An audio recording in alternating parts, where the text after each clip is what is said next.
Saudara Presiden Joko Widodo memastikan akan mengakomodasi program-program yang dicanangkan Presiden terpilih di era APBN 2025. Hal ini diungkapkan Presiden saat memimpin sidang Kabinet Paripurna membahas rencana kerja pemerintah, kerangka ekonomi makro dan pokok-pokok kebijakan fiskal 2025 yang jadi acuan penyusunan APBN 2025.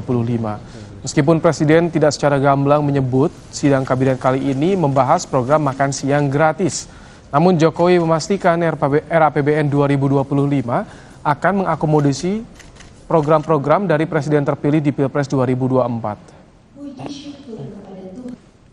Maka RAPBN 2025 harus disiapkan dengan memperhatikan hasil Pilpres karena menjalankan APBN, karena yang menjalankan APBN 2025 adalah Presiden terpilih.